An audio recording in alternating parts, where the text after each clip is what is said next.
Tentara Nasional Indonesia Angkatan Laut atau TNI AL menjadi salah satu kekuatan militer Indonesia yang menjaga perairan Nusantara dari Sabang hingga Merauke.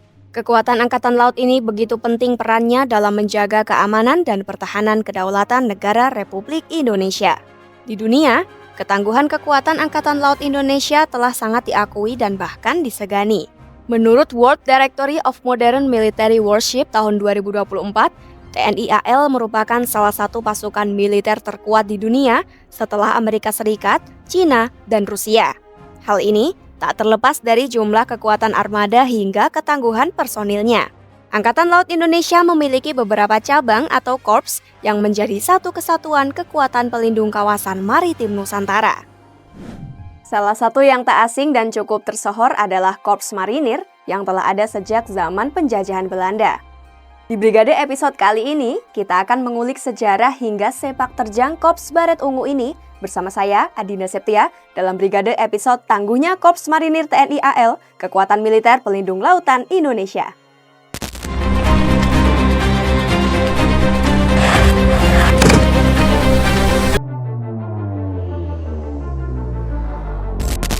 Korps Marinir adalah salah satu satuan tempur yang dilatih untuk menghadapi peperangan.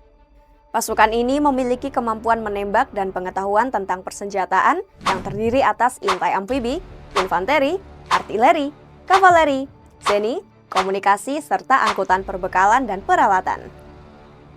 Mengutip laman resmi Marinir, keberadaan Marinir Indonesia secara khusus terbentuk pada 15 November 1945 di Pangkalan 4 Angkatan Laut Republik Indonesia di Tegal. Di sini, para pelaut Indonesia yang masuk ALRI dilatih agar bisa bertempur di darat dalam keadaan darurat.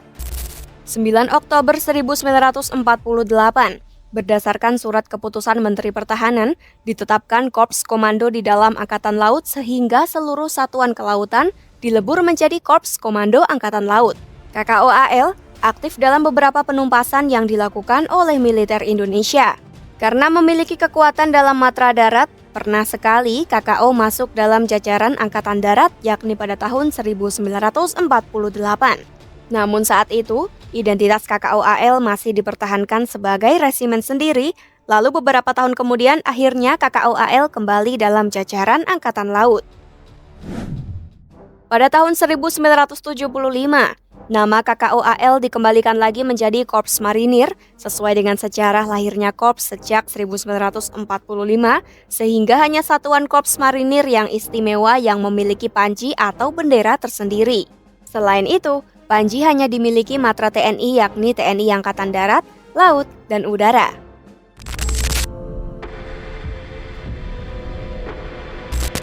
Keistimewaan Korps Marinir pada zaman Orde Lama dan Orde Baru telah dikenal memiliki citra positif di masyarakat karena prestasinya. Semasa perjuangan membebaskan Irian Barat, KKO AL membentuk pasukan pendarat 45 atau Pasrat 45 dengan 8.100 prajurit.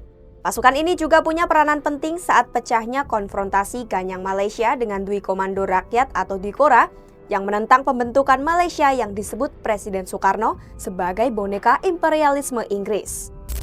KKO AL berulang kali menyusup dan menyerang di pedalaman Kalimantan Utara hingga semenanjung Malaysia. Bahkan dua prajurit KKO yakni Usman dan Harun berhasil meluncurkan serangan komando dan meledakkan gedung Bank McDonald House di Orchard Road, Singapura pada 1965. Saat ini, Indonesia memiliki 3 pasukan marinir atau Pasmar, yakni Pasmar 1 di Jakarta, Pasmar 2 di Surabaya, dan Pasmar 3 di Sorong. Pembagian pasukan Kormar ini sesuai dengan restrukturasi organisasi Korps Marinir dalam rencana strategis 2015 hingga 2019. Tujuannya yaitu agar gelar pasukan lebih bisa menanggulangi masalah-masalah di berbagai wilayah Indonesia.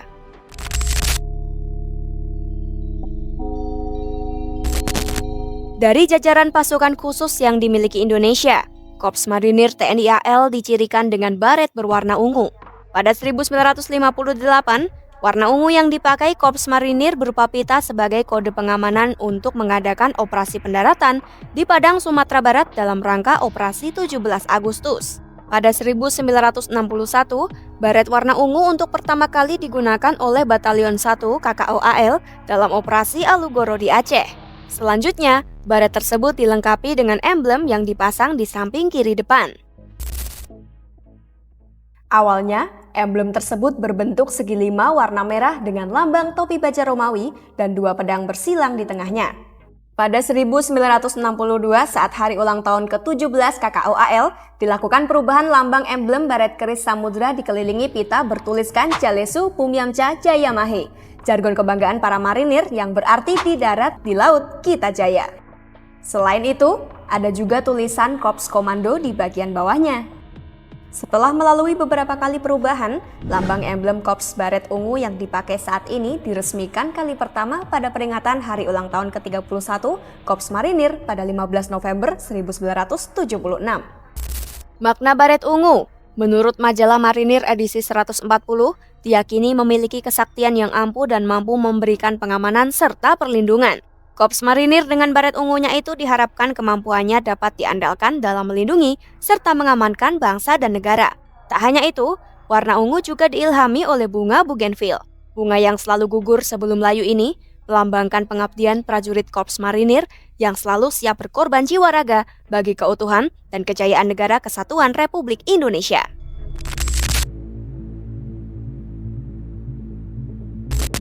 Seiring perkembangan zaman terutama menuju terbentuknya organisasi militer modern dan profesional, Kormar baik secara organisatoris maupun pembinaan kekuatan telah mengalami beberapa perubahan.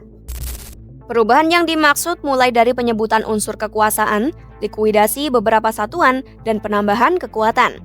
Penambahan kekuatan baik di lingkup komando pelaksana maupun satuan pelaksana hingga ke tingkat pola pembinaan personel atau pengawak organisasi. Di bidang organisasi, perubahan terakhir terjadi pada 2004 yang membentuk kekuatan baru di jajaran Kolek Korps Marinir yakni Pasmar II dan Brigade Infanteri 3 Marinir. Di masa mendatang, kekuatan Kormar akan terus dikembangkan hingga mencapai bentuk ideal baik dari segi kualitas maupun kuantitas personel termasuk peralatan tempurnya. Ketangguhan sang hantu laut ini telah sering diakui beberapa negara. Bukan tanpa alasan, kegigihan prajurit Korps Baret Ungu ini selalu berhasil membuat decak kagum para marinir negara lain, terutama saat latihan bersama yang dilakukan untuk mengasah kekuatan para personil marinir. Salah satu kegiatan yang baru saja rampung dilakukan para marinir TNI AL adalah latihan pengintaian bertajuk Reconnaissance Exchange atau Reconnex yang dilakukan bersama marinir Amerika Serikat. Latihan gabungan yang berlangsung pada 24 April hingga 11 Mei 2024 ini bertujuan meningkatkan keterampilan penembak jitu tempur, pelatihan perahu kecil, patroli pengintaian darat.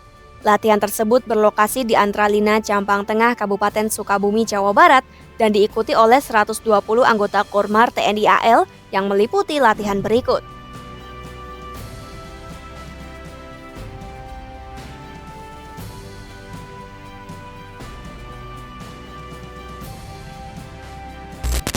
Nah, itu tadi sejarah, makna baret hingga perkembangan Korps Marinir TNI AL. Kalau ada saran tema atau koreksi, sahabat kompas.com bisa langsung tinggalkan jejak di kolom komentar ya. Saya Adinda Septia pamit, sampai jumpa di Brigade episode selanjutnya hanya di YouTube kompas.com, jernih melihat dunia.